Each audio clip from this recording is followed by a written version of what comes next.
Price the Lord.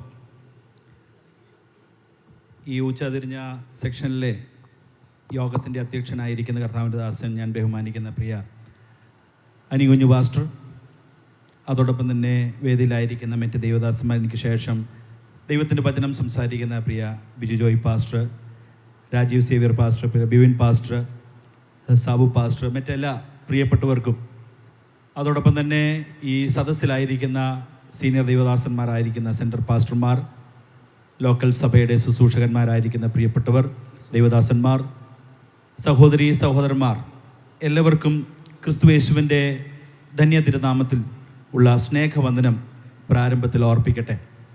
പ്രത്യേകിച്ച് ഈ ഉച്ചതിരുന്ന സമയം ദൈവത്തിൻ്റെ വചനവുമായി നിങ്ങളുടെ മധ്യത്തിലായിരിക്കാൻ കർത്താവ് ഒരുക്കിയ ഒരു ഭാഗ്യപദവിക്കായിട്ട് നന്ദിയോടെ ദൈവത്തിന് സ്തോത്രം ചെയ്യുന്നു. ഇങ്ങനെ ഒരു അവസരം ഒരുക്കി തന്ന നമ്മുടെ കേരള സ്റ്റേറ്റിൻ്റെ ബഹുമാന്യനായ സ്റ്റേറ്റ് ഓവർസിയർ പാസ്റ്റർ വൈരജി, അതോടൊപ്പം തന്നെ state secretary Samkutty Mathew pastor, മറ്റെല്ലാ ലീഡർഷിപ്പിലുള്ള എല്ലാ ദൈവദാസന്മാർ, എല്ലാവർക്കുമുള്ള നന്ദിയെ ഈ തരുണത്തിൽ ഞാൻ ഓർപ്പിക്കുന്നു. Praise the Lord, hallelujah. എൻ്റെ മുമ്പിൽ ഇന്ന് ഉച്ച കഴിഞ്ഞുള്ള ഒരു വലിയ ടാസ്ക്, ദൈവത്തിൻ്റെ വചനം സംസാരിക്കണം, അതോടൊപ്പം തന്നെ ഇവിടെ ഇരിക്കുന്ന നിങ്ങളെല്ലാവരെയും ഉറങ്ങാതിരിക്കാനായിട്ട് ഞാൻ ശ്രമിക്കുകയും ചെയ്യണം. ദൈവത്തിൻ്റെ വചനം സംസാരിക്കുക എന്നുള്ളത് ദൈവത്തിൻ്റെ ആത്മാവിൻ്റെ നിയോഗത്താൽ ദൈവം എന്നെ ഭരമേൽപ്പിച്ചിട്ടുണ്ട് എന്ന് ഞാൻ വിശ്വസിക്കുന്നു. എന്നാൽ നിങ്ങൾ ഉറങ്ങാതിരിക്കുക എന്നുള്ളത് നിങ്ങളുടെ ചുമതലയാണ്. അതുകൊണ്ട് സാധാരണഗതിയിൽ ഞാൻ എവിടെയെങ്കിലും ഒന്ന് അടങ്ങി നിന്ന് പ്രസംഗിക്കുന്ന ഒരു ശൈലിയാണുള്ളത്. എന്നാൽ ഞാൻ ഇന്ന് സ്റ്റേജിൽ കൂടെ ഒന്ന് ഓടി നടന്ന് എനിക്ക് പ്രസംഗിക്കാനായിട്ട് കഴിയുകയില്ല. വളരെ ശാന്തമായിട്ട് ദൈവത്തിൻ്റെ വചനത്തിൽ നിന്ന് ചിലത് പ്രാപിക്കാനുള്ള വളരെ വാഞ്ചയോടെ നാം ദൈവസന്നിധിയിലായിരിക്കുന്നുവെങ്കിൽ തീർച്ചയായിട്ടും ദൈവത്തിൻ്റെ വചനത്തിലൂടെയുള്ള വിടുതൽ ഈ സമയം നമുക്ക് പ്രാപിക്കാനായിട്ട് കഴിയും. നമുക്കൊരു പ്രായോഗികമായ ഒരു പ്രാക്ടിക്കൽ ടിപ്പ് പറയാം ഉറങ്ങാതിരിക്കാനായി. നിങ്ങളുടെ കയ്യിലൊരു പേനയോ പേപ്പറോ ഒക്കെ ഉണ്ടെങ്കിൽ അതൊക്കെ ഒന്ന് എടുത്ത് ഒന്ന് എന്തെങ്കിലുമൊക്കെ കേൾക്കുന്നതൊക്കെ ഒന്ന് കുറിച്ച് വെക്കാൻ ഒരു എക്സസൈസ് പോലെ ചെയ്യാൻ കഴിഞ്ഞാൽ ഒരുപക്ഷെ നമ്മൾ ഉറങ്ങാതിരിക്കാനായിട്ട് കഴിയും. കാരണം പാസീവായിട്ട് ഇങ്ങനെ കേട്ടോണ്ടിരുന്നാൽ ആരാണേലും ഉറങ്ങിപ്പോവും. പ്രായമുള്ള അനേക ദൈവദാസന്മാർ ഇവിടെ ഇരിപ്പുണ്ട്. ഉച്ച കഴിഞ്ഞൊക്കെ അല്പം ഒന്നും മയങ്ങുകയും ഉറങ്ങുകയൊക്കെ ചെയ്യുന്ന പതിവ് ഉണ്ടെന്ന് എനിക്കറിയാം. എന്നാൽ ഈ ഒരു സമയം ദൈവത്തിൻ്റെ വചനം കേൾക്കുമ്പോൾ ദൈവം എന്നോട് സംസാരിക്കണമെന്ന് വളരെ പ്രാർത്ഥനയോടും കേൾക്കുന്നതായ ദൈവവചന ദൂതുകൾ അത് ഹൃദയത്തിൽ സ്വീകരിക്കുന്നതോടൊപ്പം തന്നെ നമ്മുടെ ചെറിയ ഡയറിയിലോ പേപ്പറിലോ ഒന്ന് കുറിച്ചെടുക്കാനായിട്ട് കഴിഞ്ഞാൽ ഒരുപക്ഷെ നമ്മൾ കുറച്ചുകൂടെ ഒന്ന് ആക്റ്റീവായിട്ട് ഈ ഉച്ചതിരിഞ്ഞ സമയം നമുക്ക് ദൈവവചനത്തിന് മുമ്പാകെ ആയിരിക്കാനായിട്ട് ഇടയായിത്തീരും. ഹല്ലേലൂയ. കരങ്ങൾ ഉയർത്തി കർത്താവിൻ്റെ ഒരു മഹത്വം കരയേറ്റിയായിട്ട്. Praise the Lord, hallelujah. ദൈവത്തിൻ്റെ വചനം ഈ കാലഘട്ടത്തിൽ വളരെ ശക്തമായി പ്രഘോഷിപ്പിക്കപ്പെടേണ്ട ഒരു കാലഘട്ടത്തിലാണ് നാം ആയിരിക്കുന്നത്. അതിന് ഞാൻ പറയാനൊരു കാരണമുണ്ട്. ഓരോ കാലഘട്ടത്തിലും ഞാൻ സാധാരണ ഇത് പൊതുവിൽ പറയാറുള്ളൊരു വിഷയമാണ്. ഓരോ കാലഘട്ടത്തിലും ദൈവസഭയെ തകർക്കാനായി പിശാച് ഓരോ നിലകളിലുള്ള ആയുധങ്ങളാണ് പരീക്ഷിച്ചുകൊണ്ടിരിക്കുന്നത്. ഓരോ കാലഘട്ടവും പിശാചിനറിയാം ദൈവസഭയെ തകർക്കാനായി, ദൈവസഭയെ ആക്രമിക്കാനായി എന്തൊക്കെ ആയുധങ്ങൾ തനിക്ക് പരീക്ഷിക്കാമെന്നത് തനിക്ക് വളരെ കൃത്യമായ പ്ലാനിംഗ് ഉണ്ട്. അങ്ങനെയെങ്കിൽ ചരിത്രം പരിശോധിച്ച് നോക്കിയാൽ ആദിമ നൂറ്റാണ്ടിൽ പിശാച് ഏറ്റവും കൂടുതൽ തന്ത്രപരമായി പരീക്ഷിച്ച ഒരു പരീക്ഷണമാണ് ദൈവത്തിന് വേണ്ടി നിലകൊള്ളുന്ന ദൈവദാസന്മാരെ, ഭക്തന്മാരെ, വിശ്വാസികളെ, അപ്പോസ്തലന്മാരെ ഈ ഭൂമിയിൽ നിന്ന് ഇല്ലാതെയാക്കി കളയുക. അതായത് രക്തസാക്ഷികളായി ആളുകൾ അവരെ കൊന്നുകളയുക, അല്ലെങ്കിൽ അവരെ ഈ ലോകത്തുനിന്ന് മാറ്റിക്കളയുക. അങ്ങനെ പിശാച് ധാരാളം ആളുകളെ ഒന്നാം നൂറ്റാണ്ടിൽ നമുക്കറിയാം, പ്രാരംഭഘട്ടത്തിൽ ആ സഭയുടെ ആരംഭ കാലഘട്ടങ്ങളിൽ അനേകരെ രക്തസാക്ഷികളാക്കി മാറ്റിയ ചരിത്രം നമുക്കറിയാം. എന്നാൽ പിന്നീട് അങ്ങോട്ട് ചരിത്രം പഠിക്കുന്നവർക്കറിയാം, ഈ ഒരു കാലഘട്ടം കഴിഞ്ഞപ്പോൾ പിശാചിന് മനസ്സിലായി ആളുകളെ കൊന്നതുകൊണ്ട് വലിയ കാര്യമൊന്നുമില്ല, ആളുകൾ മരിച്ചു വീണാലും ഈ സഭ തകരുകയില്ല, ഈ സഭ വീണ്ടും വർദ്ധിച്ച് വളർന്നുകൊണ്ടിരിക്കുമെന്ന് പിശാചിന് നന്നായി മനസ്സിലാക്കി. അപ്പോൾ പിശാച് ഒന്ന് പ്ലേറ്റ് ഒന്ന് മാറ്റി. അടുത്തത് താൻ ചെയ്ത പരിപാടി എന്ന് പറയുന്നത് സഭയ്ക്കകത്തേക്ക് ദുരുപദേശങ്ങൾ എന്ത് ചെയ്തു? ധാരാളമായി അഴിച്ചുവിടാനായിട്ട് തുടങ്ങി. AD 300 മുതൽ നമ്മളങ്ങോട്ട് പരിശോധിച്ച് നോക്കിയാൽ സഭയ്ക്കകത്തേക്ക് അന്നെങ്ങും കാണാത്തതുപോലെയുള്ള ദുരുപദേശങ്ങൾ ധാരാളമായി സഭയ്ക്കകത്തേക്ക് അഴിച്ചുവിടാനായിട്ടിടയായി തീർന്നു. എന്നാൽ ഞാൻ പറയട്ടെ, അന്നും ദൈവത്തിന് വേണ്ടി നിലകൊണ്ട ഒരു ശേഷിപ്പിനെ തകർക്കാനായിട്ട് കഴിഞ്ഞില്ല. സഭ അതിൻ്റെ ജൈത്രയാത്ര തുടർന്നുകൊണ്ടേയിരിക്കുന്നു. അങ്ങനെ കാലഘട്ടം മാറി ഓരോ കാലഘട്ടത്തിലും വ്യത്യസ്തങ്ങളായ നിലകളിൽ പിശാച് സഭയെ തകർക്കാനുള്ള ആലോചനകളിലായിരിക്കുമ്പോൾ ഈ 21-ാം നൂറ്റാണ്ടിൽ ഇന്നത്തെ കാലഘട്ടത്തിൽ പിശാച് ഏറ്റവും അധികമായി ഏറ്റവും ഫലപ്രദമായി പ്രയോഗിക്കുന്ന ഒരു തന്ത്രം എന്താണെന്നറിയാം?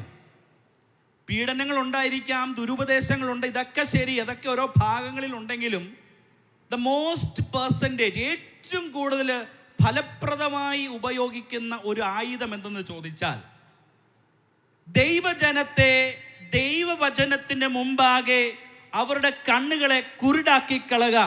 ദൈവവചനം യഥാർത്ഥമായി ഹൃദയങ്ങളിൽ പരിവർത്തിക്കാൻ കഴിയാതെ, ദൈവവചനത്തിൻ്റെ ക്രിയ ജീവിതത്തിൽ വെളിപ്പെടാൻ കഴിയാതെ ദൈവജനത്തെ അതിൻ്റെ മുമ്പിൽ കുരുടാക്കി കളയുക. ദൈവവചനം കേൾക്കുന്നത് മനസ്സിലാക്കാതിരിക്കുക.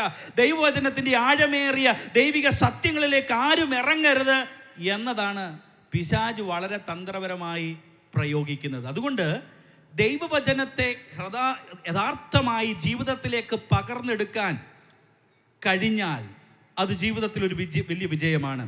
ഇന്ന് ഈ ഉച്ചതിരിഞ്ഞ സമയവും നാം ദൈവസന്നിധിയിൽ വചനം കേൾക്കാനായി നമ്മെ തന്നെ ഏകാഗ്രമാക്കുമ്പോൾ, കർത്താവേ, ഈ ദൈവത്തിൻ്റെ വചനം എൻ്റെ ജീവിതത്തിൽ ഒരു പുത്തൻ കൃപയ്ക്ക് കാരണമായി തീരണമേ, ഒരു പുതിയ അഭിഷേകത്തിന് കാരണമായി തീരണമേ, ഒരു പുത്തൻ അനുഭവത്തിന് കാരണമായി തീരട്ടെ, ദൈവം എന്നോട് സംസാരിക്കണമേ എന്ന് നാം പ്രാർത്ഥിക്കുന്നുവെങ്കിൽ ദൈവത്തിന് നമ്മളോട് ചിലത് പറയാനായിട്ടുണ്ട്. അനുഗ്രഹിക്കപ്പെട്ടതായ ഒരു തീമാണല്ലോ നാം ഈ വർഷം തിരഞ്ഞെടുത്തത്. കഴിഞ്ഞ രാത്രി അനുഗ്രഹിക്കപ്പെട്ട നിലയിൽ കർത്താവിൻ്റെ ദാസന്മാരിലൂടെ അതിൻ്റെ ഒരു എക്സ്പോസിഷൻ നമുക്ക് കേൾപ്പാനായിട്ട് ഇടയായി തീർന്നു. എന്നാൽ ഇന്ന് പ്രഭാതം മുതൽ അതിൻ്റെ വിവിധ നിലകളിലുള്ള ആശയങ്ങൾ, ദൈവിക ദൂതുകൾ നമുക്ക് കേൾപ്പാനായിട്ട് ഇടയായി തീർന്നു. പ്രാരംഭ സെക്ഷനിൽ പ്രിയ ജോൺസൺ പാസ്റ്റർ നമ്മളോട് we are more than congress, നമ്മൾ വെറും വിജയികളല്ല, അതിനപ്പുറത്തേക്കുള്ള വിജയത്തെക്കുറിച്ച് കർത്താവിൻ്റെ ദാസൻ നമ്മളോട് ഓർപ്പിച്ചു. അതിനുശേഷം വി എ മാത്യു പാസ്റ്റർ പറഞ്ഞ സന്ദേശം നിങ്ങൾ ഓർക്കുന്നുണ്ടായിരിക്കാം. വിജയത്തിൻ്റെ വിവിധ തലങ്ങളെക്കുറിച്ച് കർത്താവിൻ്റെ ദാസൻ നമ്മളോട് സംസാരിച്ചു. അവസാനമായി കർത്താവിൻ്റെ ദാസൻ പാസ്റ്റർ റെനി എടപ്പറമ്പിൽ നമ്മളോട് സംസാരിച്ചത് ആത്മാവിലുള്ള വിജയത്തെക്കുറിച്ച് നമ്മളോട് സംസാരിച്ചു. പല ആശയങ്ങൾ അതിനകത്തുണ്ടെങ്കിലും അതിൻ്റെ ഒരു സാരാംശമാണ് നിങ്ങളോട് ഞാൻ പറഞ്ഞത്. അപ്പോൾ ഓരോ സന്ദേശവും ഒന്നൊന്നിനോട് കണക്ട് ചെയ്തിങ്ങനെ പൊയ്ക്കൊണ്ടിരിക്കുമ്പോൾ ഈ പകൽക്കാലം ഈ 4-ാമത്തെ സെക്ഷനിൽ 4-ാമത്തെ വചന ശുശ്രൂഷയായി ഞാനും നിങ്ങളോട് ചില കാര്യങ്ങൾ ദൈവാത്മാവ് എൻ്റെ ഹൃദയത്തിൽ പകർന്നു തന്നത് നിങ്ങളോട് സംസാരിപ്പാനായിട്ട് ആഗ്രഹിക്കുന്നു. നമ്മളെല്ലാവരും വായിക്കുന്ന പ്രധാനപ്പെട്ടതായ തീം റോമാലേഖനം 8-ാം അധ്യായം അതിൻ്റെ 37-ാമത്തെ വാക്യത്തിലാണ് നാം ആ തീമിനെ കുറിച്ച് കാണുന്നത്. അതിങ്ങനെയാണ്: നാമോ നമ്മെ സ്നേഹിച്ചവൻ മുഖാന്തരം ഇതിലൊക്കെയും പൂർണ്ണ ജയം പ്രാപിക്കുന്നു. റോമാലേഖനത്തെക്കുറിച്ച് അല്പം ഒരു പശ്ചാത്തലം ഓർപ്പിച്ചിട്ട് ഞാൻ ആ ദൂതിൻ്റെ വിശദാംശങ്ങളിലേക്ക് കടക്കാനായിട്ട് ആഗ്രഹിക്കുന്നു. പുതിയ നിയമത്തിലെ ഏറ്റവും ശ്രേഷ്ഠമായ ഒരു ലേഖനമാണ്. പൗലോസിനാൽ എഴുതപ്പെട്ടതായി അനുഗ്രഹിക്കപ്പെട്ടതായ ലേഖനം. ഈ ലേഖനത്തെക്കുറിച്ച് പറയുന്നത് സുവിശേഷത്തെ അല്പം കൂടെ ലളിതമാക്കി ജനത്തിന് മനസ്സിലാക്കി കൊടുക്കാനായി പൗലോസ് എഴുതി, അല്ലെങ്കിൽ ഗോസ്പൽ കർത്താവിൻ്റെ സുവിശേഷത്തെ ക്ലാരിഫൈ ചെയ്യാനായിട്ട്, അതിനെ വീണ്ടും ഒന്ന് ഊന്നൽ നൽകി പറയാനായിട്ടാണ് പൗലോസ് ഈ ലേഖനം എഴുതിയതെന്ന് നമുക്ക് മനസ്സിലാക്കാനായിട്ട് കഴിയും. ഇവിടെ പ്രധാനപ്പെട്ട പ്രതിവാദി വിഷയം ക്രിസ്തുവിൻ്റെ കൃപയാലുള്ള ദൈവകൃപയാലുള്ള രക്ഷയും കർത്താവിനെ വിശ്വസിക്കുമ്പോൾ നമ്മൾ പ്രാപിക്കുന്ന രക്ഷയെക്കുറിച്ചുമാണ് ഈ ലേഖനം സവിസ്താരം പ്രസ്താവിക്കുന്നത്. നവോത്ഥാന വീരനായിരിക്കുന്ന മാർട്ടിൻ ലൂതർ ഒരിക്കൽ ഈ ലേഖനത്തെക്കുറിച്ച് പറഞ്ഞത് ഇങ്ങനെയാണ്: the Romans is a very comprehensive gospel. അതായത് മനുഷ്യർക്ക് ലളിതമായി മനസ്സിലാക്കാൻ പറ്റുന്ന സുവിശേഷമാണ് റോമാലേഖനം എന്നാണ് പറയുന്നത്. നമ്മൾ വായിച്ചതായി 8-ാം അധ്യായത്തിലേക്ക് വരുമ്പോൾ ഒരു വലിയ പരമ്പരയ്ക്ക് ശേഷമായി ഒരു വലിയ ചർച്ചകൾക്ക് ശേഷമായി, അല്ലെങ്കിൽ പൗലോസ് വലിയ ഒരു വിശദാംശങ്ങൾ നൽകിയതിന് ശേഷമായി അടുത്തൊരു ഘട്ടത്തിലേക്ക് കടക്കുന്ന ഒരു അധ്യായമായി നമുക്ക് 8-ാം അധ്യായത്തെ കാണാം. അതായത് 1 മുതൽ 7 വരെയുള്ള അധ്യായങ്ങൾ പഠിച്ചു നോക്കുമ്പോൾ ഒരുവൻ പലവിധത്തിലുള്ള പ്രശ്നങ്ങളെ അതിജീവിക്കാനുള്ള, അല്ലെങ്കിൽ പാപം സംബന്ധിച്ചും അതുപോലെ തന്നെ ന്യായപ്രമാണം സംബന്ധിച്ചുമൊക്കെയുള്ള വിഷയങ്ങളെ എങ്ങനെ കൈകാര്യം ചെയ്യണമെന്നുള്ള വിഷയത്തിൽ പൗലോസ് സംസാരിച്ചിട്ട് 8-ാം അധ്യായത്തിലേക്ക് വരുമ്പോൾ പൗലോസ് പറയുകയാണ്, ഇനി നമ്മുടെ യാത്ര ഹല്ലേലൂയ പല പ്രതിസന്ധികളെ കണ്ടുകൊണ്ടുള്ള യാത്രയല്ല, ജയിച്ചുകൊണ്ട് പോകേണ്ട ഒരു യാത്രയാണ്. ജയിക്കാനുള്ള അനുഭവങ്ങളാണ് 8-ാം അധ്യായം മുതൽ താഴോട്ട് പറഞ്ഞു വരുന്നത്. റോമാലേഖനം അല്ലെങ്കിൽ റോമൻ പശ്ചാത്തലം, റോമൻ രാജ്യം, റോമിലുള്ള ദൈവസഭയോട് ഈ ദൂത് അറിയിക്കുമ്പോൾ അന്നത്തെ പശ്ചാത്തലത്തിൽ ആ ദേശം അല്ലെങ്കിൽ അന്ന് അവിടെ സ്ഥിതി ചെയ്യുന്നതായ ദൈവസഭ നേരിട്ട 2 പ്രശ്നങ്ങളുണ്ട്. ഒന്ന്, റോമാ സാമ്രാജ്യം പലപ്പോഴായി പല നിലകളിൽ അവരെ ഉപദ്രവിക്കുവാനായിട്ട് വരുന്നു. വിവിധ നിലകളിൽ രാഷ്ട്രീയമായ സ്വാധീന നിമിത്തം, സാംസ്കാരികമായ സ്വാധീനങ്ങൾ നിമിത്തം റോമാ സാമ്രാജ്യം, റോമൻ ഭരണകൂടം ക്രിസ്ത്യാനികളെ ഉപദ്രവിക്കുന്ന ഒരു ഉപദ്രവം ഒരു ഭാഗത്ത് നിലനിൽക്കുന്നു. മറുഭാഗത്ത് അല്ലെങ്കിൽ യഹൂദന്മാരായ പ്രിയപ്പെട്ടവർ, യഹൂദന്മാരെല്ലാവരും കൂടെ ചേർന്ന് ഈ ദൈവസഭയെ മുടിക്കാനായി, ദൈവത്തെ ആരാധിക്കുന്ന വിശുദ്ധന്മാരെ തകർക്കാനായി മറുഭാഗത്ത് നിന്ന് യഹൂദ സമൂഹം ദൈവസഭയ്ക്കെതിരെ തിരിയുന്നതായ ഒരു കാലഘട്ടം. റോമാ സാമ്രാജ്യം നോക്കുമ്പോൾ അവിടെ രാജാക്കന്മാരെ ആരാധിക്കുന്ന എംപറർ വർഷിപ്പ്, അതുപോലെ തന്നെ വിഗ്രഹാരാധന മുതലായ കാര്യങ്ങൾ അടിച്ചേൽപ്പിക്കാനായിട്ട് റോമൻ ഭരണകൂടം ശ്രമിക്കുമ്പോൾ, മറുഭാഗത്ത് ന്യായപ്രമാണത്തിന്റെ ചോദ്യം ഇട്ടുകൊണ്ട് സഭയെ ഞെരുക്കാനായി യഹൂദ സമൂഹവും തയ്യാറാകുന്നു. ഇങ്ങനെ 2 നിലകളിൽ നിന്ന് വളരെ ത്യാഗങ്ങൾ സഹിച്ച്, പ്രതിസന്ധികൾ സഹിച്ച് പോകുന്ന ഒരു സഭയെയാണ് റോമാലേഖനത്തിൽ നമുക്ക് കാണാനായിട്ട് കഴിയുന്നത്. അപ്പോൾ ഇങ്ങനെയുള്ള ഒരു സാഹചര്യത്തിൽ വിജയത്തിലേക്കുള്ള ഒരു ആഹ്വാനമാണ് പൗലോസ് ദൈവസഭയ്ക്ക് നൽകുന്നത്. Price the Lord. പ്രിയപ്പെട്ടവരെ, പലപ്പോഴും നമുക്ക് ദൈവം വിജയം നൽകുന്നുണ്ടെങ്കിലും നമ്മുടെ ഇരിപ്പ് കണ്ടാൽ ഓർക്കും നമ്മൾ തോറ്റു കിടക്കുകയാണെന്ന്. Price the Lord. പലപ്പോഴും നമ്മുടെ ജീവിതത്തിൽ ദൈവം ഒരുക്കുന്ന വിജയങ്ങൾ പലപ്പോഴും അനുഭവിക്കാൻ കഴിയാതെ, ദൈവം ഒരുക്കുന്ന വിജയങ്ങൾ പലപ്പോഴും കാണാൻ കഴിയാതെ, വീണ്ടും ഞാൻ പരാജയപ്പെട്ടവനാണെന്ന് പലപ്പോഴും നമ്മെ തന്നെ വിധി എഴുതുന്ന ഒരു സാഹചര്യമാണ് നമുക്ക് പലപ്പോഴും ഉള്ളത്. നമ്മുടെ ഇരിപ്പും ഭാവവും കണ്ടാൽ ഓർക്കും നമ്മളെപ്പോലെ കഷ്ടമുള്ളവർ ഈ ലോകത്തിൽ ആരുമില്ലെന്നാണ് നമ്മുടെ ചിന്ത. നമ്മുടെയൊക്കെ ചിന്ത, നമ്മളെയൊക്കെ ഭരിക്കുന്നത്, കർത്താവേ എനിക്ക് മാത്രമേ ഉള്ളൂ ഇങ്ങനെ കഷ്ടതകളും ദുരിതങ്ങളുമൊക്കെ, എനിക്ക് മാത്രമേ ഉള്ളൂ പ്രശ്നങ്ങൾ. നമ്മുടെ ജീവിതം നോക്കിയാൽ, നമ്മെ തന്നെ പരിശോധിച്ചാൽ നമ്മൾ പറയും, അയ്യോ പാസ്റ്ററെ ഭയങ്കര കഷ്ടതയും പ്രയാസവും ബുദ്ധിമുട്ടുമാണെന്നൊക്കെയാണ് നമ്മൾ പറയുന്നത്. എന്നാൽ ഹല്ലേലൂയ, പലപ്പോഴും നമ്മൾക്ക് വേണ്ടി ഒരുക്കപ്പെട്ട ഒരു വിജയത്തെ നമ്മൾ പലപ്പോഴും ഗ്രഹിക്കുന്നില്ല. നമ്മൾ നമ്മുടെ ജീവിതത്തിൽ ദൈവം ഒരുക്കിയ ഒരു വിജയം നമ്മൾ മനസ്സിലാക്കിയിട്ടേ ഇല്ല. അതുകൊണ്ടാണ് റോമാലേഖനം 5-ാം അധ്യായത്തിൽ പൗലോസ് വിളിച്ചു പറയുന്നത്, കഷ്ടതയിലും ഞാൻ പ്രശംസിക്കുന്നു. കാരണം എനിക്ക് ഒരു ഭാഗത്ത് കഷ്ടതയുണ്ടെങ്കിലും, ഒരു ഭാഗത്ത് എനിക്ക് വേദനയുണ്ടെങ്കിലും എനിക്കൊരു കാര്യം പറയാം, I boast in my tribulation. ഞാൻ എൻ്റെ കഷ്ടങ്ങളിൽ ഞാൻ പ്രശംസിക്കുന്നു. നമുക്ക് പറയാൻ കഴിയുമോ? കഷ്ടത വന്നാൽ അയ്യോ എൻ്റെ ജീവിതത്തിൽ കഷ്ടത വന്നല്ലോ എന്ന് പറയും. എന്നാൽ പൗലോസ് പറയുന്നത്, കഷ്ടതയിലും ഞാൻ എന്ത് ചെയ്യുന്നു? പ്രശംസിക്കുന്നു. കാരണം പൗലോസിന് പറയാനുള്ളൊരു കാര്യം അതിൻ്റെ പിന്നിലുണ്ട്. കഷ്ടത എത്ര വന്നാലും, കഷ്ടങ്ങൾ എത്ര എൻ്റെ മേൽ വന്നാലും, എൻ്റെ മേൽ പകർന്നിരിക്കുന്ന രക്ഷയുടെ സന്തോഷം ഓർക്കുമ്പോൾ, എൻ്റെ മേൽ പകർന്നിരിക്കുന്ന നീതിയുടെ സന്തോഷം ഓർക്കുമ്പോൾ, ഈ ലോകത്തിലെ കഷ്ടങ്ങൾ എനിക്ക് സാരമില്ല. കാരണം അതിനെക്കാട്ടിൽ എൻ്റെ ജീവിതത്തിൽ എനിക്ക് സന്തോഷം തരുന്ന വക ജീവിതത്തിൽ ദൈവം ഒരുക്കിയിട്ടുണ്ട്. എന്നെ കേൾക്കുന്ന പ്രിയപ്പെട്ടവരെ, ഒരു ഭാഗത്ത് ഒരു പക്ഷേ നമ്മൾ കഷ്ടം അനുഭവിക്കുന്നുണ്ടാകാം. ശരിയാണ്, ഞാനതിനെ എതിർക്കുന്നില്ല. നമ്മുടെ ജീവിതത്തിൽ ഒത്തിരി പ്രയാസങ്ങളുണ്ട്, ഞാനതിനെ എതിർക്കുന്നില്ല, ഞാനതിനെ വിസ്മരിക്കുന്നില്ല. എന്നാൽ അതിനപ്പുറത്ത് നമുക്ക് സന്തോഷിക്കാൻ വകയുണ്ട് എന്നുള്ളത് ഈ പകൽക്കാലം നമ്മൾ അറിഞ്ഞിരിക്കണം. അല്ലെങ്കിൽ കഷ്ടതകളുടെ അപ്പുറത്തും സന്തോഷിക്കാനുള്ള വലിയ അവകാശങ്ങൾ, വലിയ സാഹചര്യങ്ങൾ ദൈവം നമുക്ക് ഒരുക്കിയിട്ടുണ്ട്. അതുകൊണ്ട് പലപ്പോഴും നാം ചട്ടത്തിനകത്ത് നിന്ന് ഒരു വിജയത്തെക്കുറിച്ച് അല്ലെങ്കിൽ നമുക്ക് ലഭിച്ച വിജയത്തെക്കുറിച്ച് നമ്മൾ ഗ്രഹിക്കുന്നില്ല. അതുകൊണ്ടാണ് പൗലോസ് പറയുന്നത് we are more than conquerors. നമ്മൾ കേവല വിജയികളല്ല, പൂർണ്ണ ജയാളികളാണ്. നമ്മൾ കേവല ജയാളികളല്ല, നമ്മൾ പൂർണ്ണ ജയാളികളാണ്. കാരണം ഈ ലോകത്തിലെ കഷ്ടങ്ങൾക്കോ ഈ ലോകങ്ങളുടെ ദുരിതങ്ങൾക്കോ അപ്പുറത്തായി നമുക്കൊരു ജയം ഒരുക്കിയിട്ടുണ്ട്. അത് ഈ പകൽക്കാലം തിരിച്ചറിയണം. കർത്താവിന്റെ ദാസൻ പ്രിയ ജോൺസൺ പാസ്റ്റർ പ്രഭാതത്തിൽ ഓർപ്പിച്ചപ്പോൾ ഈ തീമിൻ്റെ ഒരു തനതായ ഇംഗ്ലീഷ് വേർഷനിലുള്ള കാര്യം ഓർപ്പിച്ചു. മിക്ക ട്രാൻസ്ലേഷൻസിലും അങ്ങനെയാണ് കാണുന്നത്. നമ്മുടെ ഇന്നലെ ഈ സ്ക്രീനിൽ കണ്ടത് പെർഫെക്റ്റ് കോൺകേഴ്സ് ഇൻ ക്രൈസ്റ്റ് എന്ന് ഒരു വാക്ക് കണ്ടു. Price the Lord. നല്ല ട്രാൻസ്ലേഷൻ തന്നെയാണ്. എന്നാൽ പൊതുവെയുള്ള ഇംഗ്ലീഷ് വേദപുസ്തകങ്ങളിലൊക്കെ ഞാൻ നോക്കിയപ്പോൾ കണ്ടത് അവിടെ പറയുന്ന പദം ഇങ്ങനെയാണ്, we are more than conquerors എന്ന് പറഞ്ഞാൽ വെറും ജയാളികളല്ല, ജയത്തിനപ്പുറത്ത് ജയം പ്രാപിച്ചവരാണ് എന്നാണ് അതിൻ്റെ അർത്ഥം. അതായത് നിസ്സാരമായൊരു ജയമല്ല, ജയത്തിനപ്പുറത്തേക്കുള്ള ഒരു ജയം, A kind of complete victory. Price the Lord. ഞാൻ ഇന്ന് ഈ പകൽക്കാലം വളരെ പെട്ടെന്ന് തന്നെ 3 പ്രധാനപ്പെട്ട ചിന്തകൾ പറഞ്ഞ് എൻ്റെ വാക്കുകളെ നിർത്താനായിട്ട് ആഗ്രഹിക്കുന്നു. Price the Lord. നമ്മുടെ ചിന്തിക്കുന്ന വിഷയം ഇതാണ്, നമ്മൾ വെറും ജയാളികളല്ല, പൂർണ്ണ ജയാളികളാണ്. അല്ലെങ്കിൽ ഇംഗ്ലീഷിൽ പറഞ്ഞാൽ we are more than conquerors. So അങ്ങനെയെങ്കിൽ what is the reality of our conquest? നമ്മൾ കീഴടക്കിയതിൻ്റെ യാഥാർത്ഥ്യം എന്താണ്? അവിടെ ആ വാക്യം ഒന്നുകൂടെ ശ്രദ്ധിച്ചു നോക്കിയാൽ നമുക്കറിയാം. അവിടെ പൗലോസ് പറയും, നാമോ നമ്മെ സ്നേഹിച്ചവൻ മുഖാന്തരം ഇതിലൊക്കെയും പൂർണ്ണ ജയം. അടുത്ത വാക്ക് പറഞ്ഞാട്ടെ, പൂർണ്ണ ജയം. ഒന്നുകൂടെ പറഞ്ഞേ, അടുത്ത വാക്ക് എന്താണ്? പൂർണ്ണ ജയം പ്രാപിക്കുന്നു. ആ പദം വളരെ ഇമ്പോർട്ടൻ്റ് ആണ്. ഞാൻ പൂർണ്ണ ജയം പ്രാപിച്ചു എന്നല്ല പറയുന്നത്. It's not a past tense, മറിച്ച് അതൊരു present tense and present continuous ആണ്, അല്ലേ?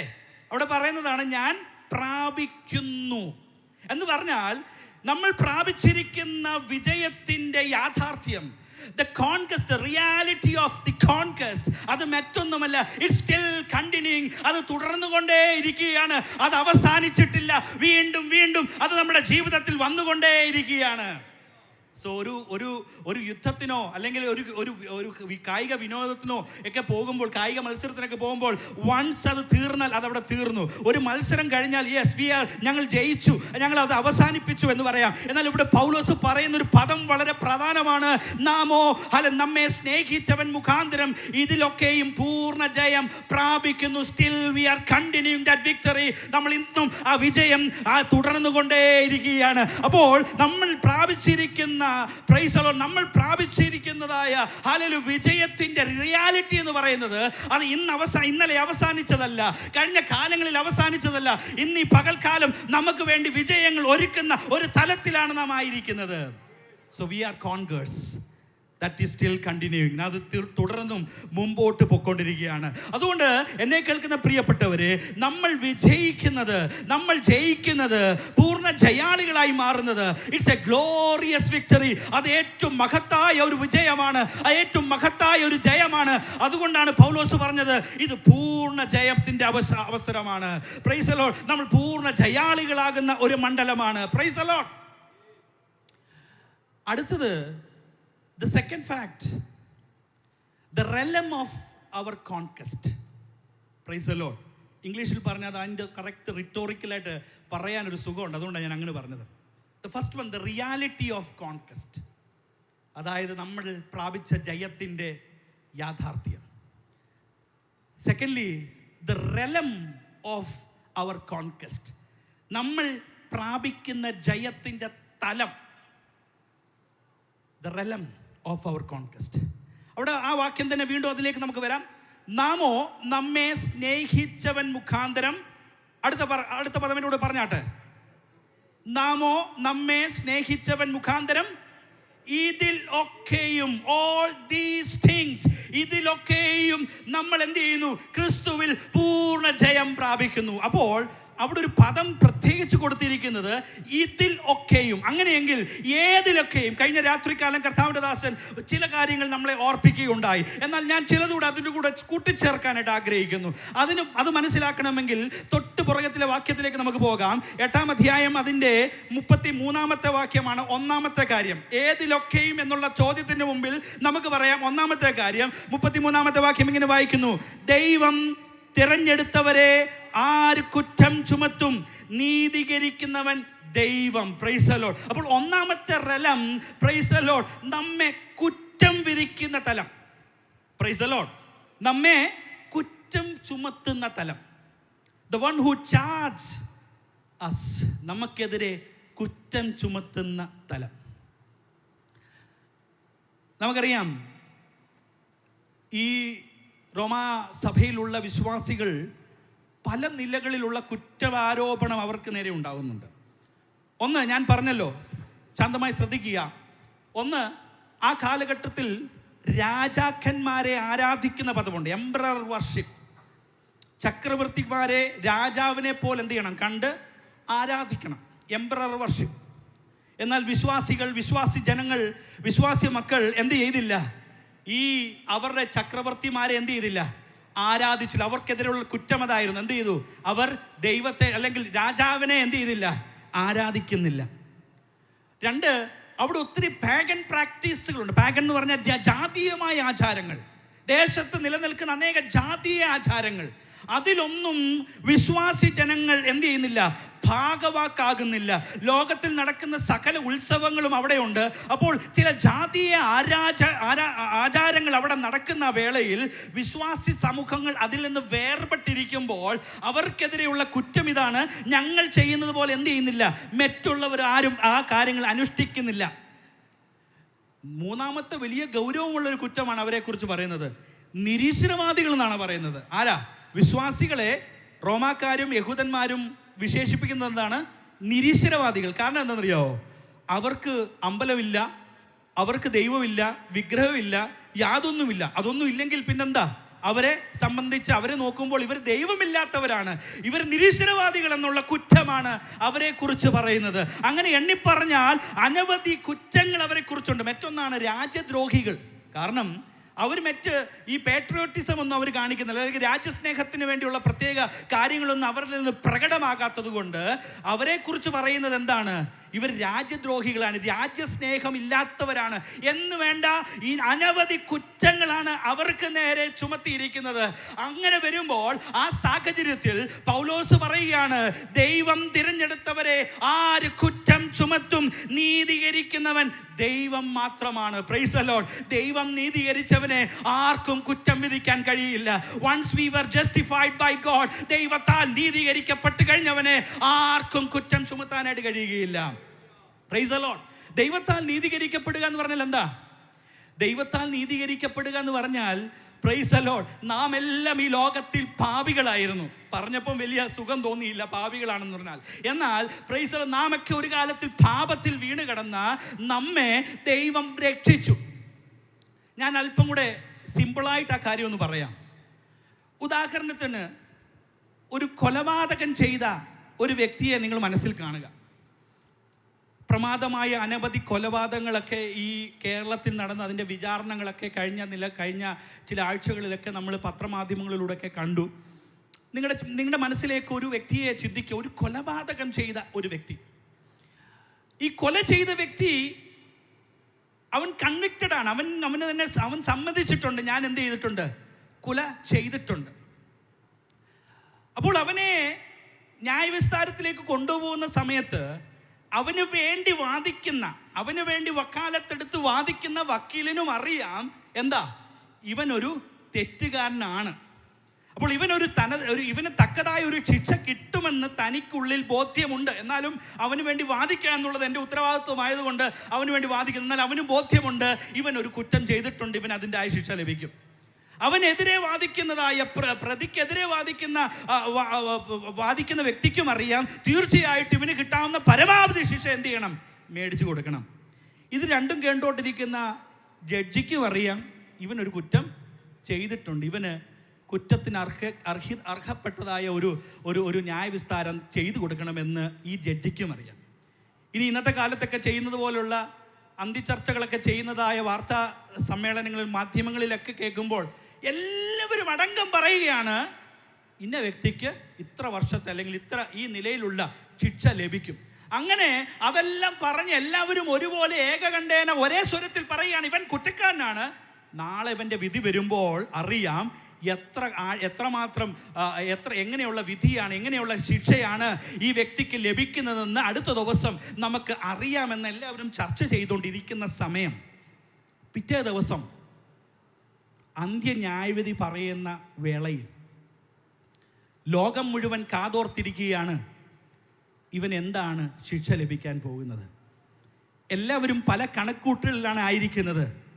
അവസാന നിമിഷം ആ ജഡ്ജി വിധിന്യായം വായിച്ച വേളയിൽ അല്ലെങ്കിൽ വായിക്കുന്ന വേളയിൽ പറയുന്നത് ഇങ്ങനെയാണെന്ന് കരുതുക, ഈ വ്യക്തിയെ നിരുപാധികം ഈ കോടതി വെറുതെ വിടാനായിട്ട് എന്ത് ചെയ്യുന്നു, ഉത്തരവ് ചെയ്യുന്നു എന്ന് പറയുമ്പോൾ സകല മനുഷ്യരും ഞെട്ടി. അവന് വേണ്ടി വാദിച്ച വക്കീൽ വരെ ഞെട്ടി, അവനെതിരെ വാദിച്ച ആളും ഞെട്ടി, ലോകത്തിലെ മാധ്യമങ്ങളെല്ലാം ഞെട്ടി. കാരണം ഇവൻ ഒരു ശിക്ഷ അർഹതപ്പെട്ടതായിരുന്നു. എന്നാൽ അന്ത്യ ന്യായവിധിയിൽ അവനെ നോക്കി പറഞ്ഞത്, ഇവൻ യാതൊരു കുറ്റം ചെയ്തിട്ടില്ല, യാതൊരു തെറ്റും ചെയ്തിട്ടില്ല, ഇവനെ നിരുപാധികം വെറുതെ വിടാനായി ഞാൻ ഇവിടെ ഉത്തരവിടുന്നെന്ന് പറയുമ്പോൾ ആ വ്യക്തിക്കുണ്ടാകുന്ന ഒരു സന്തോഷം, ആ വ്യക്തിക്കുണ്ടാകുന്ന ഒരു ജീവിതത്തിലുണ്ടാകുന്ന അനുഭവം എന്താണ്? അതിന് പറയുന്ന പേരാണ് നീതീകരണം. അപ്പോൾ കർത്താവ്, പൗലോസ് ഇവിടെ ഓർപ്പിക്കുകയാണ്, കർത്താവ് നമ്മെ നോക്കിയിട്ട് ഹല്ലേലൂയ ജഡ്ജ് ചെയ്തിട്ട് നമ്മെ നോക്കി പറഞ്ഞിരിക്കുകയാണ്, ഇവൻ നീതീകരിക്കപ്പെട്ടവനാണ്, ഇവന്റെ പാപം ഇവനിൽ നിന്ന് മാറ്റിയിരിക്കുന്നു. യേശു ക്രിസ്തുവിനെ വിശ്വസിച്ചത് മൂലമായി, യേശുവിനെ രക്ഷകനായി സ്വീകരിച്ചത് മൂലമായി എൻ്റെ ജീവിതത്തിലെ അല്ലെങ്കിൽ ഒരുവന്റെ ജീവിതത്തിലെ പാപത്തെ ഇല്ലാതാക്കിയ നിമിത്തമായി അവൻ നീതി പ്പെട്ടു. അങ്ങനെയെങ്കിൽ ആർക്ക് അവന് നേരെ കുറ്റം ചുമത്താനായിട്ട് കഴിയും? Price the Lord. So the first realm, ഒന്നാമത്തെ റെലം എന്താണ്? ഹല്ലേലൂയ, അവന്റെ മേൽ ചാർത്തപ്പെട്ട കുറ്റത്തിൽ നിന്ന് അവന് നീതീകരണം ലഭിച്ചിരിക്കുന്നു. നമ്മുടെയൊക്കെ ജീവിതത്തിൽ പാപികൾ എന്നുള്ള ഹല്ലേലൂയ നമ്മുടെ മേൽ ചാർത്തപ്പെട്ടിരുന്ന ഹല്ലേലൂയ കുറ്റത്തിൽ നിന്ന് സാക്ഷാൽ ഹല്ലേലൂയ യേശു ക്രിസ്തുവിനെ ഹല്ലേലൂയ വിശ്വസിച്ചതിന് മുഖാന്തരമായി നമ്മൾ നീതീകരിക്കപ്പെട്ടു. അങ്ങനെയെങ്കിൽ നമ്മൾ പ്രാപിച്ചിരിക്കുന്ന ജയത്തിന്റെ റെലം എന്ന് പറയുന്നത് ഹല്ലേലൂയ എത്രയോ ശ്രേഷ്ഠമാണ്. രണ്ടാമത്തെ റെലം അവിടെ വായിക്കുന്ന തൊട്ടടുത്ത വാക്യം, ശിക്ഷ വിധിക്കുന്നവൻ ആര്? 34-ാമത്തെ വാക്യം, ശിക്ഷ വിധിക്കുന്നവൻ ആര്? അപ്പോൾ രണ്ടാമത്തെ അല്ലെങ്കിൽ നമ്മുടെ ജീവിതത്തിൽ ഉണ്ടായ പൂർണ്ണ ജയത്തിൻ്റെ രണ്ടാമത്തെ റെലം, നമ്മൾ ശിക്ഷയിൽ നിന്ന് രക്ഷപ്പെട്ടു. Price the Lord. വലിയൊരു ശിക്ഷ നമുക്ക് വേണ്ടി വെച്ചിട്ടുണ്ടായിരുന്നു. എന്നാൽ ആ ശിക്ഷയിൽ നിന്ന് ദൈവം നമ്മെ രക്ഷിച്ചു. അത് നിമിത്തമായി ഹല്ലേലൂയ നമ്മുടെ പൂർണ്ണ വിജയം, പൂർണ്ണ ജയം, ഹല്ലേലൂയ അതിൻ്റെ രണ്ടാമത്തെ റെലം നമ്മുടെ ശിക്ഷ അവൻ മാറ്റി. എൻ്റെ മുമ്പിൽ അധികം സമയമില്ലാത്തത് കൊണ്ട് ഞാൻ വിശദീകരിക്കുന്നില്ല. മൂന്നാമത്തെ റെലം അവിടെ പറയുന്നത്, അതാണ് നാം സാധാരണ വായിച്ചു വരുന്ന വാക്യം. അതായത് 8-ാം അധ്യായം 35-ാമത്തെ വാക്യം, ക്രിസ്തുവിൻ്റെ സ്നേഹത്തിൽ നിന്ന് വേർപിരിക്കുന്ന റെലം. Price the Lord. അപ്പോൾ മൂന്നാമത്തെ റെലം ഹല്ലേലൂയ നമ്മൾ പൂർണ്ണ ജയം പ്രാപിച്ചിരിക്കുന്ന മൂന്നാമത്തെ തലം എന്ന് പറയുന്നത്, ഞാനും എൻ്റെ കർത്താവും തമ്മിലുള്ള എൻ്റെ സ്നേഹത്തിൽ നിന്ന് അകറ്റാനുള്ള ഹല്ലേലൂയ ശക്തിയിൽ നിന്ന് ഞാൻ ജയം പ്രാപിച്ചിരിക്കുന്നു. ഞാനും എൻ്റെ കർത്താവും തമ്മിലുള്ള സ്നേഹത്തിൽ നിന്ന് എന്നെ മാറ്റിക്കളയാനുള്ള ആ ശക്തിയിൽ നിന്ന് ദൈവം എനിക്ക് ഒരു ജയം തന്നു. ഇവിടെ പൗലോസ് ഓർപ്പിക്കുന്ന ചില കാറ്റഗറികളുണ്ട്. ഏതൊക്കെ നിന്നൊക്കെയാണ് എനിക്ക് ജയം ലഭിച്ചത്? കർത്താവിൻ്റെ സ്നേഹത്തിൽ നിന്ന് എന്നെ വേർപിരിക്കുന്നതായ ചില ശക്തികൾ. ഒന്ന്, കഷ്ടത. ജോൺസൺ ജോർജ് പാസ്റ്റർ അത് എക്സ്പ്ലെയിൻ ചെയ്തു. ട്രിബുലേഷൻ. ആദിമ നൂറ്റാണ്ടിലെ ദൈവമക്കൾ ഒത്തിരി കഷ്ടങ്ങളിലൂടെ കടന്നുപോയി. ഈ ട്രിബുലേഷൻ എന്ന് പറയുമ്പോൾ ഉപദ്രവം അടുത്തൊരു പദം വരുന്നുണ്ട്. ഈ കഷ്ടത എന്ന് പറയുന്നത്, ഈ ട്രിബുലേഷൻ ഒരു കൈൻഡ് ഓഫ് സോഷ്യൽ റിജക്ഷൻ എന്ന് പറഞ്ഞാൽ സമൂഹത്തിൽ നിന്ന് അവരെ ഒറ്റപ്പെടുത്തുന്ന തലം. എവിടെ നോക്കിയാലും അവർക്ക് ശത്രുക്കൾ മാത്രമേ ഉള്ളൂ. അല്ലെങ്കിൽ അവരെ ജാതീയമായ ആരാധനയ്ക്ക് വേണ്ടി പ്രേരിപ്പിച്ചുകൊണ്ടിരിക്കുന്ന ഒരു മാനസിക സമ്മർദ്ദം കൊണ്ടിരുന്ന തലം. അപ്പോൾ പൗലോസ് പറയുകയാണ്, എന്നെ ദൈവത്തിൻ്റെ കർത്താവിന് എന്നോടുള്ള സ്നേഹത്തിൽ നിന്ന് ഈ കഷ്ടതയ്ക്ക് എന്ത് ചെയ്യാൻ കഴിയത്തില്ല, എന്നെ മാറ്റിക്കളയാനായിട്ട് കഴിയില്ല. ട്രിബുലേഷൻസ് അല്ലെങ്കിൽ കഷ്ടതകൾക്ക് എന്നെ മാറ്റാനായിട്ട് കഴിയുകയില്ല. രണ്ട് പറയുന്നൊരു പദം അവിടെയുണ്ട്, സങ്കടമോ. ഇംഗ്ലീഷ് വായിക്കുന്നത് ഡിസ്ട്രസ്. അതിനൊരു തനതായ മൂലഭാഷയിൽ പഠിച്ചാൽ ഡിസ്ട്രസ്, സങ്കടം എന്നുള്ള പദം അത് വിശദീകരിക്കുന്ന ഇങ്ങനെയാണ്: നാരോ സ്പേസ്, വളരെ ഇടുങ്ങിയ ഇടത്തിരിക്കുന്ന ഒരു അവസ്ഥ എന്ന് പറഞ്ഞാൽ സമൂഹത്തിൽ പാർശ്വവൽക്കരിക്കപ്പെട്ട്, സമൂഹത്തിൽ ഒറ്റപ്പെട്ട്, എങ്ങോട്ടും പോകാൻ കഴിയാതെ, എങ്ങോട്ടും തിരിയാൻ കഴിയാതെ, എങ്ങോട്ടും ഇറങ്ങാൻ കഴിയാതെ ഒരു കൊച്ചു കൂടിനകത്ത് എങ്ങനെ ഒതുങ്ങിപ്പോകുമോ അതിന് തതുല്യമായൊരു പദമാണ് പ്രൈസ് ദി ലോർഡ് സങ്കടം, ഡിസ്ട്രസ് എന്നുള്ള പദത്തിന് യവനായ ഭാഷയിൽ കൊടുത്തിരിക്കുന്നത്. Price the Lord. Narrow space എന്ന് പറഞ്ഞാൽ വീട്ടിൽ നിന്ന് പുറത്തോട്ട് ഇറങ്ങാൻ പറ്റത്തില്ല. പുറത്തിറങ്ങിയാൽ 100 കൂട്ടം ചോദ്യങ്ങൾ നേരിടേണ്ടി വരും. അല്ലെങ്കിൽ സമൂഹത്തിൽ ഒറ്റപ്പെട്ടിരിക്കുന്നു, എങ്ങോട്ടും തിരിയാൻ പറ്റത്തില്ല, ഒരു വഴിയുമില്ല, എല്ലാ വഴിയും അടഞ്ഞിരിക്കുന്ന ഒരവസ്ഥ. അപ്പോൾ പൗലോസ് പറയുകയാണ്, എനിക്ക് കഷ്ടത്തിന് എന്നെ ദൈവസ്നേഹത്തിൽ നിന്ന് വേർപിരിക്കാൻ കഴിയത്തില്ല. 2, സങ്കടത്തിന് എന്നെ ദൈവസ്നേഹത്തിൽ നിന്ന് വേർപിരിക്കാൻ കഴിയത്തില്ല. 3 പറയുകയാണ് ഉപദ്രവം. Price the Lord. അതായത് പെർസിക്യൂഷൻ എന്ന് തന്നെ, ഉപദ്രവം. Price the Lord.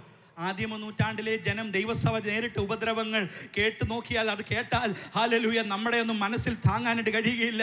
Price the Lord. അനേക ആയിരക്കണക്കിന് ആളുകളെ ഹല്ലേലൂയ ജീവനോട് കൊന്നുകളഞ്ഞ ചരിത്രമാണ് നമ്മുടെ മുമ്പിലുള്ളത്. Price the Lord.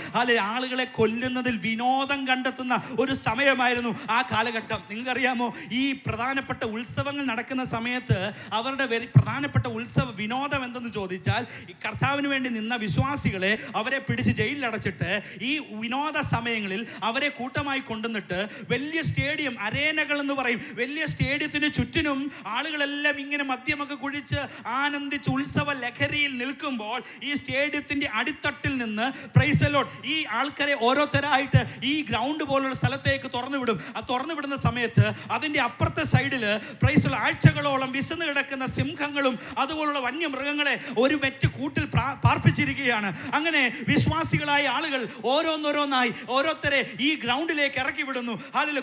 കുടുംബമായി, കൊച്ചു കുഞ്ഞുങ്ങൾ സഹിതമായി, സ്ത്രീകൾ സഹിതമായി, അങ്ങനെ വിശ്വാസി മക്കൾ ഹല്ലേലൂയ ഈ ഗ്രൗണ്ടിലേക്ക് അവരെ ഉന്തിത്തള്ളി ഇറക്കി വിട്ടിട്ട് ഗേറ്റ് അടച്ച് അവരെ ആ ഗ്രൗണ്ടിൽ ഒറ്റയ്ക്ക് നിർത്തും. എന്നിട്ട് അറിയാമോ, അതിനുശേഷം അപ്പുറത്തുള്ള ഹല്ലേലൂയ വിശന്ന് വലഞ്ഞുകരിക്കുന്ന മൃഗങ്ങളെ അവിടുന്ന് തുറന്നു വിടുന്ന മൃഗങ്ങൾ വളരെ ആക്രമിച്ചുകൊണ്ട് ഓടി വന്ന് പിഞ്ചു കുഞ്ഞുങ്ങളൊക്കെ വലിച്ചു കീറി ചിഹ്നമായി അവരെ കഴിക്കുന്ന സ്വന്തം മാതാപിതാക്കളുടെ മുന്നിൽ ഇരുന്നു കൊണ്ട് അവരുടെ കുഞ്ഞുങ്ങളുടെ ജീവൻ നഷ്ടപ്പെട്ടു പോകുന്ന കാഴ്ചകൾ കാണുന്ന ഉപദ്രവങ്ങൾ അവർക്ക് നേരെ ഉണ്ടായി.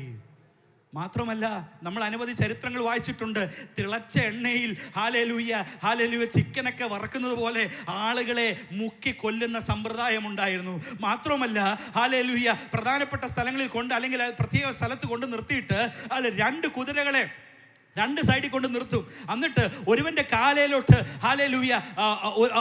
ഒരുത്തന്റെ കാലിലോട്ട് ഒരു കുതിരയെ വന്ന് കുതിരയുടെ കാലുമായിട്ട് കൂട്ടിക്കെട്ടും. എന്നിട്ട് മറ്റേ കുതിരയുടെ കാലുമായിട്ട് കൂട്ടിക്കെട്ടും. എന്നിട്ട് ഈ 2 ഹോഴ്സ് പവർ എന്നൊക്കെ നമ്മൾ കേട്ടിട്ടുണ്ടല്ലോ. ഈ 2 കുതിരകളെ എന്ത് ചെയ്യുന്നു, 2 വശത്തേക്ക് ഓടിക്കുന്നു. 2 വശത്തേക്ക് ഓടിക്കുമ്പോൾ ഒരു പ്രത്യേക പോയിന്റിൽ എത്തുമ്പോൾ ഒരു മനുഷ്യ ശരീരം 2ആയി വലിച്ചു കീറുന്ന അനുഭവങ്ങൾ വരെയും ദൈവസഭയ്ക്ക് ആദിമ നൂറ്റാണ്ടിൽ നേരിടേണ്ടി വന്നു. അതുകൊണ്ടാണ് പൗലോസ് പറയുന്നത്, അങ്ങനെയുള്ള ഉപദ്രവം ഉണ്ടായാലും എന്നെ ദൈവ സ്നേഹത്തിൽ നിന്ന് എന്നെ അകറ്റാനായിട്ട് കഴിയുകയില്ല. അതിനോട് ബന്ധപ്പെട്ടാണ് പട്ടിണി. Price the Lord. ആരും ആഹാരം കൊടുക്കത്തില്ലെന്നേ, ആരും അവർക്ക് ഭക്ഷണം കൊടുക്കത്തില്ല. കടയിൽ ചെന്നാൽ, നിങ്ങൾ ക്രിസ്ത്യാനികളല്ലേ, നിങ്ങൾക്ക് ഇവിടുന്ന് ആഹാരം തരത്തില്ല, നിങ്ങൾക്ക് ഇവിടുന്ന് സാധനങ്ങൾ തരത്തില്ല, അല്ലെങ്കിൽ ക്രിസ്ത്യാനികളായതുകൊണ്ട് ഞങ്ങളുടെ കടയിൽ നിങ്ങൾക്ക് സാധനം തരത്തില്ല, ഞങ്ങൾ നിങ്ങളുമായിട്ട് യാതൊരു ബന്ധവുമില്ല. അങ്ങനെ ധാരാളം പട്ടിണി അനുഭവിക്കേണ്ട സാഹചര്യം. നഗ്നത. Praise the Lord. ലിറ്ററലായിട്ടുള്ള നഗ്നതയെക്കുറിച്ചാണോ പറയുന്നത് എനിക്കറിയത്തില്ല. എനിവേ ദാരിദ്ര്യത്തിൻ്റെ അട്ടർമോസ്റ്റ് എൻഡിനെ കുറിച്ചാണ് പറയുന്നത്. അവർക്ക് ഉടുത്ത് നടക്കാനുള്ള വസ്ത്രം കൂടിയില്ല. Praise the Lord. അത് മാത്രമല്ല, ആപത്ത് എന്ന് പറഞ്ഞാൽ എങ്ങോട്ടെങ്കിലും ഇറങ്ങിയാൽ അവരുടെ ജീവന് പേടിയാണ്. നമുക്കറിയാം, പൗലോസ് പലയിടങ്ങളിൽ സഞ്ചരിക്കുമ്പോൾ അവനെ ആക്രമിക്കാനായിട്ട് ആളുകൾ കൂട്ടം കൂടുന്നു. അങ്ങനെ വിശ്വാസികൾ, ദൈവജനം നടക്കുമ്പോൾ അവർ ജീവനെ ഭയന്നുകൊണ്ടാണ് നടക്കേണ്ടത്. ഏത് സമയത്തും അവർക്ക് നേരെ ആപത്തുകൾ ഉണ്ടാകാം. അവരെ കൊന്നുകളയാനുള്ള വാൾ വന്നേക്കാം. അങ്ങനെ പറയുകയാണ്, ഹല്ലേലൂയ, പൗലോസ് പറയുകയാണ്, കഷ്ടതയ്ക്കോ സങ്കടത്തിനോ ഉപദ്രവത്തിനോ പട്ടിണിക്കോ നഗ്നതയ്ക്കോ ആപത്തിനോ വാളിനോ എന്തു വന്നാലും എന്നെ ദൈവ സ്നേഹത്തിൽ നിന്ന് എന്നെ അകറ്റാൻ കഴിയത്തില്ല. അതുകൊണ്ട് the realm of our conquest is the love in Jesus Christ. യേശു ക്രിസ്തുവിലൂടെയുള്ള എൻ്റെ സ്നേഹത്തിൽ നിന്ന് ആർക്കും എന്നെ തകർക്കാൻ കഴിയത്തില്ല. അതാണ് എൻ്റെ ജയത്തിന്റെ തലം എന്ന് പറയുന്നത്. ഹല്ലേലൂയ. സന്തോഷമുള്ളവർ ചേർന്ന് കർത്താവിനെ മഹത്വപ്പെടുത്തിയാട്ട്. ഹല്ലേലൂയ. ആ സ്നേഹം ഈ പകൽക്കാലം രുചിച്ചറിച്ച പ്രിയപ്പെട്ടവർ കർത്താവിനെ ഒന്നുകൂടെ മഹത്വപ്പെടുത്തിയാട്ട്. ഹല്ലേലൂയ. സോ രണ്ടാമത് പറഞ്ഞത് the realm of our conquest. അവസാനമായി ഒരു കാര്യം കൂടെ പറഞ്ഞ് എൻ്റെ വാക്കുകളെ നിർത്താനായിട്ട് പോവുകയാണ്.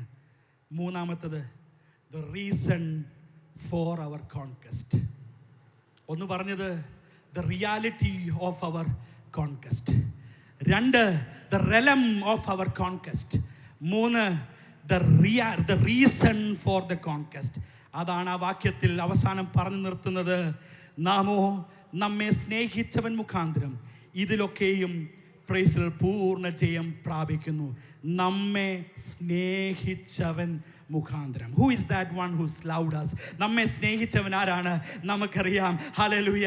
അവസാന തുള്ളി രക്തം വരെയും എനിക്ക് വേണ്ടി ചിന്തിയ, എനിക്ക് വേണ്ടി നൽകിയ, ഹല്ലേലൂയ, യേശുവിൻ്റെ സ്നേഹമാണ് എനിക്ക് പൂർണ്ണ ജയം പ്രാപിക്കുവാൻ കാരണമായി തീർന്നത്.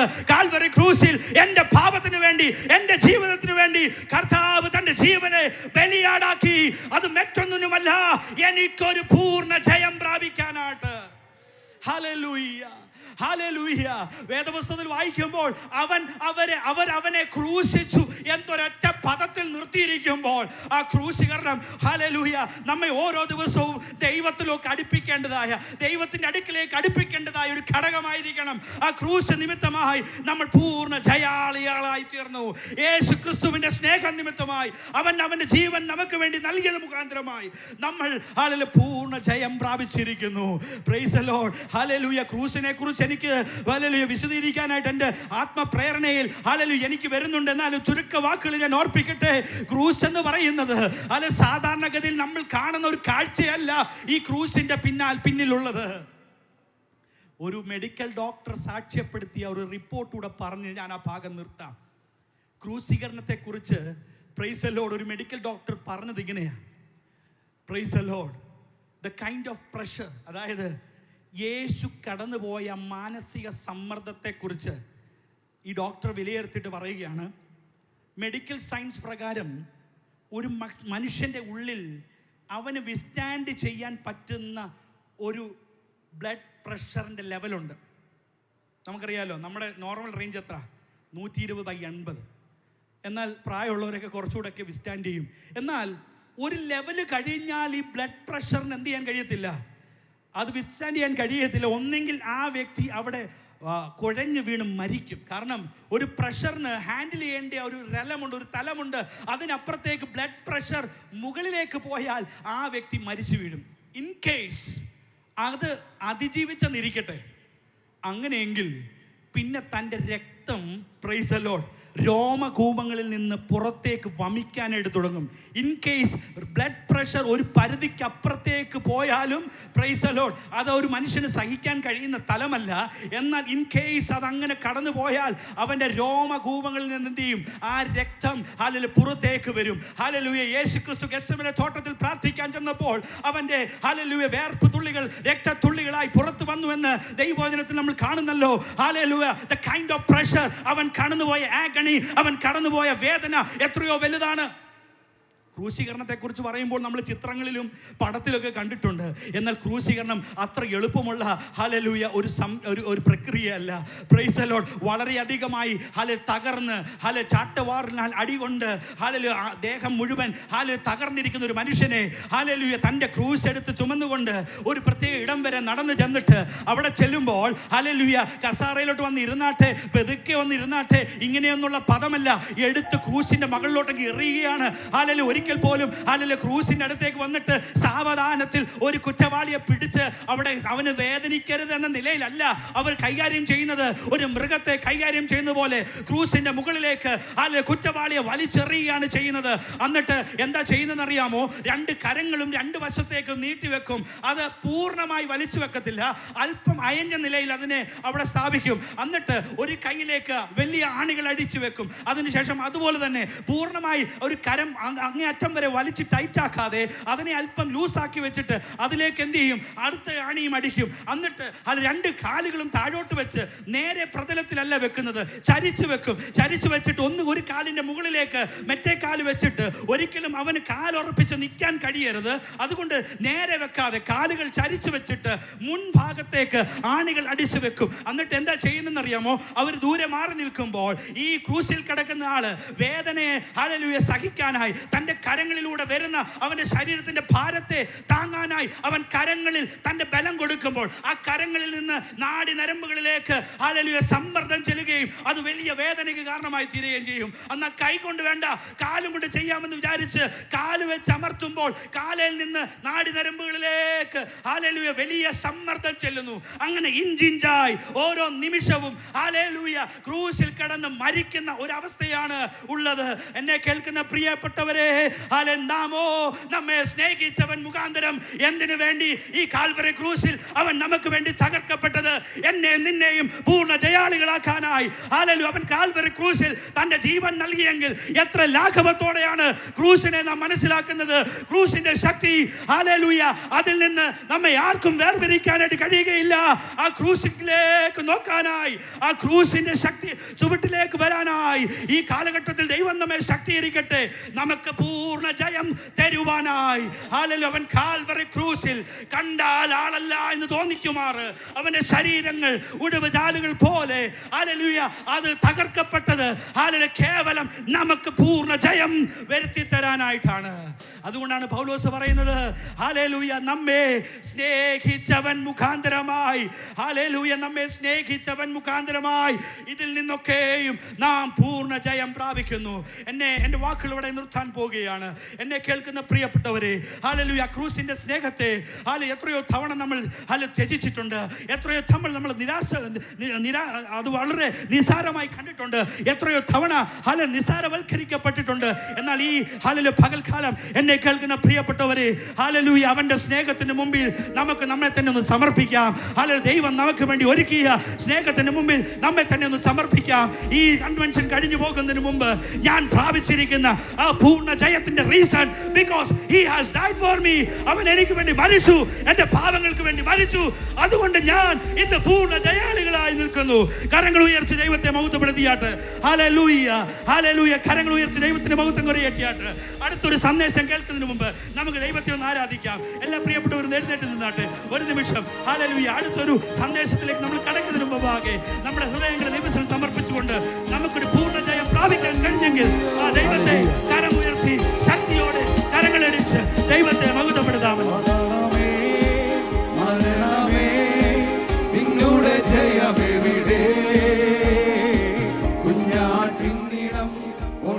ഭക്തർക്കായി സംഹാരകൻ കടന്നു പോ. പാതാളമേ മരണമേ നിന്നോട് ജയമെവിടെ. കുഞ്ഞാട്ടിൻ നീളം ഓട്ടതൻ ഭക്തർക്കായി സംഹാരകൻ കടന്നു. ജയത്തിൻ ഘോഷം, ജയത്തിൻ ഘോഷം, ഉല്ലാസഘോഷം. ഭക്തരിൻ കൂടാരത്തിൽ എന്നും പുതുഗീതം.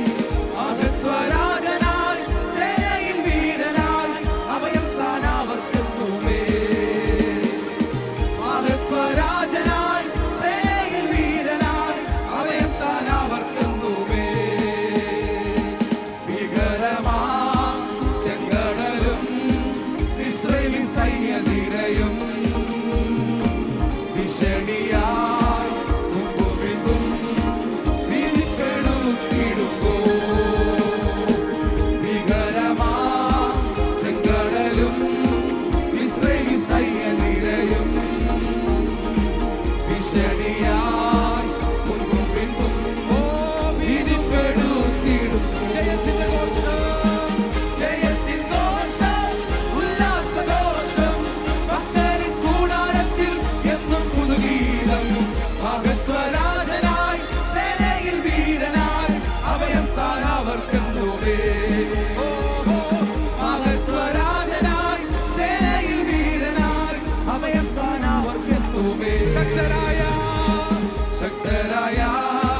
തണലാ